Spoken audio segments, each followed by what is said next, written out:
मुझे ये plan cancel करना पड़ा। लेकिन जो मेरे बिल्कुल करीबी दोस्त थे वो ये बर्दाश्त नहीं कर सकते थे कि मैं अपना बर्थडे सेलिब्रेट ना करूं। इश्मीत, रवि और मेरी बेस्टी रेणुका। बर्थडे से एक दिन पहले ही मैं हॉल में बैठी इन तीनों से बात करके फ्री हुई थी कि मेरे फ्लैट की डोरबेल बजी। रात के 9 बजे थे और इस टाइम वहाँ के सभी लोग अपने अपने रूम में होते थे। इस टाइम कौन हो सकता है? कहते हुए मैं उठी और दरवाजा खोला। Happy birthday in advance. एक लड़की जिसकी उम्र लगभग मेरे ही जितनी होगी, उसने मुझे बर्थडे विश किया।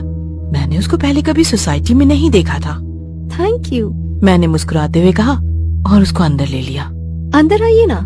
मैंने उसको हॉल में सोफे पर बिठाया और उससे बातें करने लगी। आपका बहुत बहुत शुक्रिया। मैंने मुस्कुराते हुए कहा, आपको पहले कभी नहीं देखा। आप सोसाइटी में नई हो? जी, मैं कल ही शिफ्ट हुई हूँ और कल से आज शाम तक मैंने अपनी एज की किसी भी लड़की को इस सोसाइटी में नहीं देखा था। फिर आज शाम को जब आप गेट से अंदर घुस रही थी तब खिड़की से मैंने आपको देखा था। चलो अच्छा है, मैं भी यहाँ खुद को बहुत अकेला फील करती थी। अब नहीं करूँगी। आप जैसी प्यारी दोस्त जो मुझे मिल गई है। अब दोस्त बन ही चुके हैं तो आप नहीं चलेगा। मेरा नाम नताशा है और तुम्हारा? मेरा नाम रिया है। बहुत खूबसूरत, बिल्कुल तुम्हारी तरह। वैसे एक बात बताओ। हाँ पूछो। आप कल ही शिफ्ट हुई हो और किस फ्लैट में हो ये भी मुझे नहीं पता, पर आपको मेरे फ्लैट और बर्थडे के बारे में कैसे पता चला?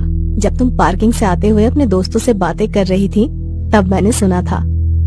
फिर हम दोनों ने काफी देर तक बातें की और फिर करीब 11 बजे वो मुझे गुड नाइट बोलकर चली गई। अगली रात 10 बजे के बाद मेरे तीनों दोस्त इश्मीत, रवि और रेणुका मेरे रूम में आए। तीनों के हाथ में मेरे लिए गिफ्ट्स थे। जब वो अंदर आए तो मेरे घर की डेकोरेशन देखकर शॉक्ड हो गए। क्या बात है रिया, हमें तो लगा था कि तुमने अभी तक कुछ नहीं किया होगा, मगर तुमने तो पूरी तैयारी कर रखी है। रेणुका ने कहा, ये मैंने अकेले ने नहीं की, इसमें मेरी हेल्प मेरी एक न्यू फ्रेंड नताशा ने की। नताशा? कौन नताशा? कैसे बनी तुम्हारी फ्रेंड वो? और है कहाँ वो तुम्हारी नई फ्रेंड? वो बस अभी अपने फ्लैट में गई है, आती ही होगी। तभी मेरे रूम का दरवाजा खुला और देखा तो नताशा बाहर खड़ी थी। ये लो, आ गई नताशा। कहते हुए मैं उसकी तरफ बढ़ी।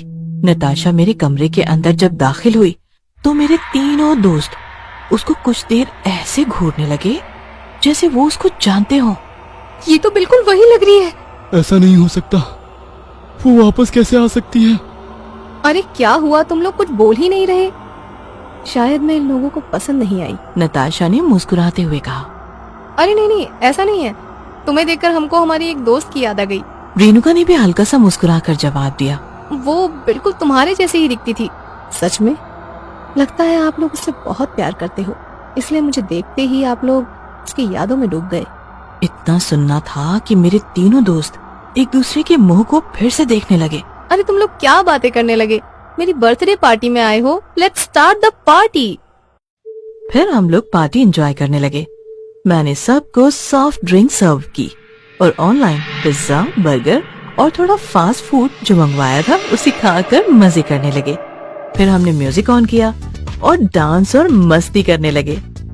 यहाँ तक मुझे नताशा थोड़ी अजीब लगी क्योंकि उसने न कुछ खाया था। ये कहकर टाल दिया था कि वो फास्ट फूड नहीं खाती और अब वो हमारे साथ डांस भी नहीं कर रही थी। उसके सलवार कमीज सूट के पहनावे को देखकर ये अंदाजा लगाना मुश्किल नहीं था कि शायद उसको डांस वगैरह नहीं आता होगा, इसलिए मैंने भी ज्यादा फोर्स नहीं किया। अब 12 बजने वाले थे और मैं केक काटने के लिए तैयार थी। Happy birthday to you, happy birthday to you, happy birthday dear Riya, happy birthday to you. कमरे में सभी की आवाज गूंजने लगी। सभी बहुत ज्यादा खुश थे।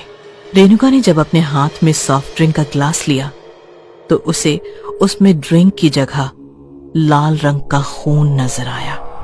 उसे स्मेल भी आई और उसने चिल्लाते हुए डरकर अपना ग्लास जमीन पर फेंक दिया। हम सभी शॉक्ड हो गए, सिर्फ नताशा को छोड़कर।